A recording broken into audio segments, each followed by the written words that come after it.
The K2 Black Panther is one of the most advanced main battle tanks today, but also it is one of the most expensive. Yes, the K2 embodies the state-of-art subsystems for excellent firepower, mobility, and survivability. Yet, the real question is whether this tank is worth its cost. As the weapon detective, we are investigating the K2, the fascinating but questionable tank of South Korea. Please don't forget to subscribe to our channel before we start and give us a thumbs up if you like our video. To be notified of our new video, please click the bell button. Also, you can now click the join button to support our channel.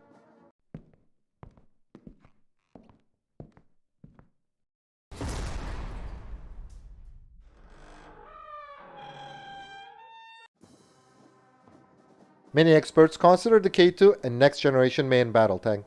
Indeed, it efficiently brings many state-of-art technologies together. But its design criteria have been controversial since the Second World War. We will mention these arguments in our analysis section later. First things first, let's look at the development history and the features of the K2. Since the 1953 Korean Armistice Agreement, North Korea and South Korea have undergone a miniature version of the Cold War, and they have prepared for a miniature version of a possible Third World War. Of course, the USA and China are the sides of the conflict. This fact might lead a full-scale Third World War. The rivalry between the northern and southern brothers of Korea paved the way for the development of the K2. Until the 1980s, the backbone of the Republic of Korea Army's tank fleet was the M47s and M48s. These obsolete tanks were enough to some degree against the North Korean T-55s and T-62s. When North Korea introduced the Chanmaho, which is an improved, reverse-engineered version of the T-62 with a 115mm gun, South Korea began to modernize some of its M48s with a 105mm gun. Also, Seoul initiated a joint main battle tank development program with the USA in 1979. The child of this program, the K1, was introduced to the Republic of Korea Army's service in 1987. It had a 105mm gun. North Korea answered this new threat with the Pongpung-ho. This tank, developed in 1990s, was a reverse-engineered variant of the T-72 with a 125mm gun. It also embodied many advanced subsystems of the Russian T-80, T-90, and the Chinese Type 88. As an urgent solution, South Korea acquired 33 T-80Us between 1995 and 1997 as a partial payment of debts incurred during the Soviet era. Also, in 2001, South Korea began to put K1A1 in service, which has a 120mm gun, to counter the Pongpung-ho. Also, some previous K1s have been upgraded to A1 standards. But all of these efforts were interim solutions.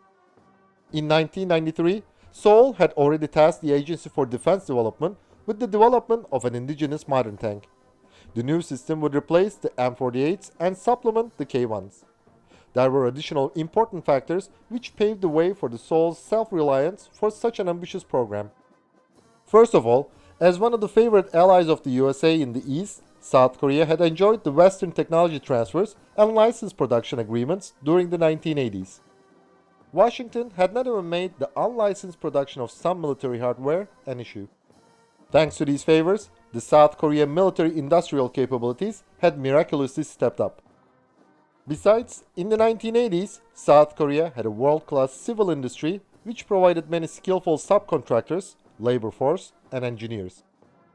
Additionally, all modern Western main battle tanks were designed for a war on the plain lands of Europe and the Middle East, whereas the Republic of Korea Army needed a tank which is suitable for the mountainous terrain of the peninsula. During the study phase, South Korea evaluated many new subsystems, such as an unmanned turret or a 140mm gun. But after careful consideration, the Army embraced a more conventional approach.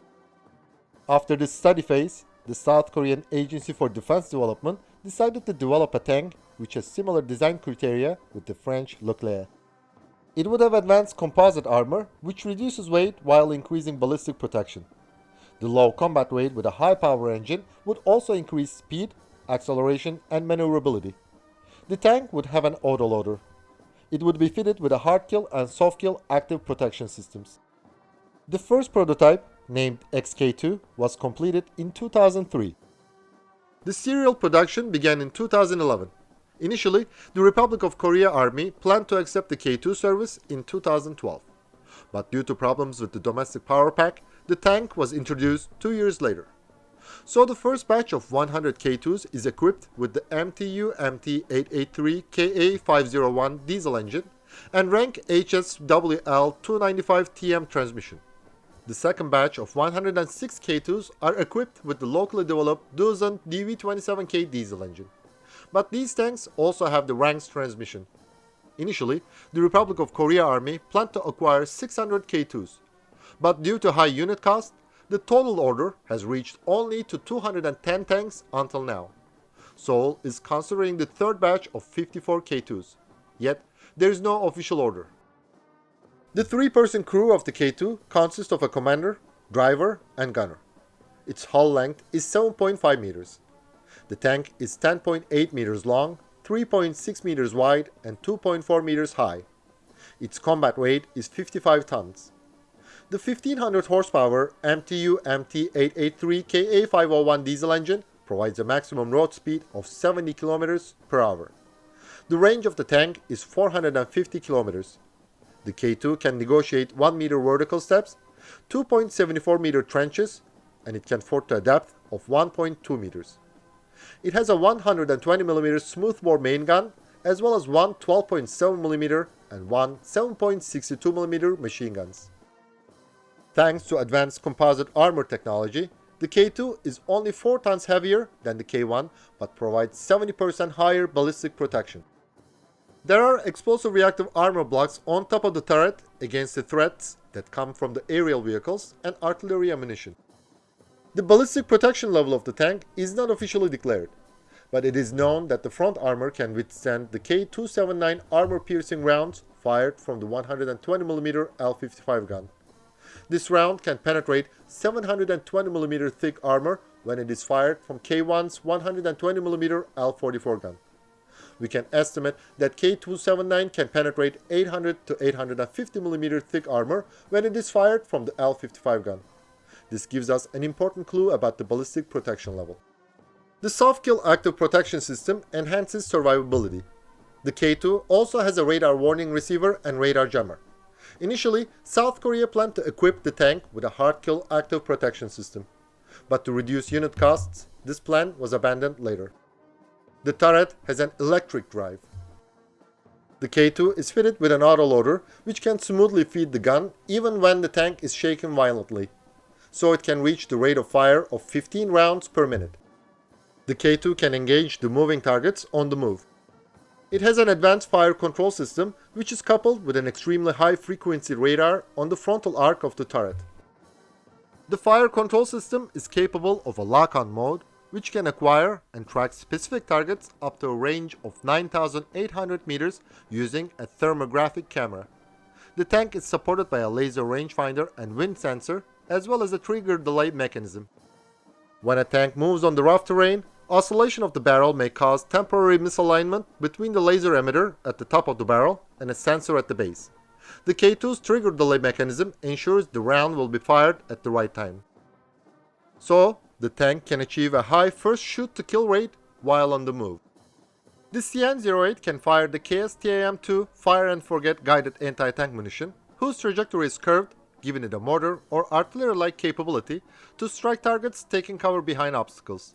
Also, this feature allows the K2 to attack without revealing itself while it is hiding behind obstacles. The KSTAM-2 has a range of 8,000 meters. The K2 is equipped with a highly advanced hydropneumatic suspension system. Thanks to this system, the tank can elevate its main gun up to 24 degrees. So, it can engage an enemy tank positioned at the high ground or a low-flying aerial target. Also, by using its hydropneumatic suspensions, the K2 can reduce its ground clearance to reduce its silhouette or get superior handling over roads. By increasing the ground clearance, the tank gains higher maneuverability over rough terrain. The K2 has a dynamic track tensioning system. This system dramatically reduces the risk of throwing a track even in the most extreme situations and maintains optimum tension through all maneuvers. The cross-country speed of the K2 is 48 km per hour.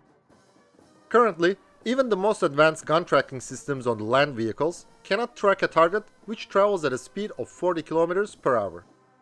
This feature makes the K2 a hard-to-hit target. Today, South Korea is working on an advanced variant of the tank called the K2 PIP. This variant will have an active in-arm suspension unit which improves maneuverability and first shoot-to-kill capability on the move. The K2 PIP will be fitted with a hard-kill active protection system and additional non-explosive reactive armor packages. Also, South Korea is evaluating fitting the tank with an electrothermal chemical gun which will significantly increase firepower. As we mentioned before, the condition in the Korean peninsula is highly similar to the First Cold War.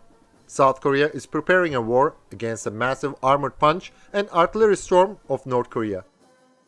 There are two alternatives here. One, to build up a massive army, which would be equivalent to Korean People's Army in size. Two, to get balance with superior weapon systems. Seoul has chosen the second way. The Western main battle tanks, like the M1 Abrams, Leopard 2 and Challenger, were designed based on the concepts of the 1970s. They had bigger guns, thicker armors, and more powerful engines. But in the 1980s, France developed a new concept. The child of this concept, the Leclerc, had good survivability with its advanced modular composite armor and active protection systems. This tank's high mobility improved not only its combat capability, but also its survivability. According to French combat doctrine, the Leclerc should have been able to deal with at least 4 Soviet tanks before it was knocked out. So, its firepower and rate of fire should have had to be high. So, the South Koreans adopted this concept and perfected it. Well, why didn't they embrace the concept of the Israeli Merkava 4? The Merkava 4 is designed to fight on the plain desert, which has no particular water obstacles. But the South Koreans needed a tank to fight on uneven terrain, which is divided by many rivers. The stationary defense against the massive armored punch and artillery storm of the Korean People's Army would be hard and costly. The mobile defense concept was more suitable for the Republic of Korea Army. So, high speed was essential, and a colossal main battle tank like the Merkava 4 was not suitable for the South Korean needs. Why did South Korea choose the 120mm gun over the 140mm? Because it doesn't need it. A 120mm 55 caliber gun would be enough to deal with foreseeable threats. There was no need to reduce the amount of ammunition for pointlessly high armor penetration capability. But there is another debate here, which has continued since the Second World War. The contenders of this debate are quality and quantity. Many tank experts claim that Germany made a big mistake by depending on technological superiority with the Panzers, which were hard and costly to produce. According to them, the Allies won the war thanks to more modest but easy to produce and low-cost tanks such as M4 Sherman and T-34. If this is the case, the North Korean tank design criteria are more sound. But there's a catch here. A possible second Korean War would be similar to the first one. Without the USA and China, this war would not break out. So, the K2s of South Korea are perfect tanks to hold the first wave of a possible North Korean surprise attack. They would gain valuable time for the US reinforcements. In this perspective, the K2 would fulfill its designated job perfectly. The advanced features make the K2 a rising star in the international market. Many countries which are seeking a new advanced main battle tank, like Norway and Poland, have already declared their interest in the Black Panther. Despite some setbacks on its power pack, we can say that the K2 is a successful tank and worth its high cost. Thanks for watching our video. And please don't forget to subscribe to our channel and give us a thumbs up if you liked our video. To be notified of our new videos, please click the bell button. Also, you can now click the join button to support our channel.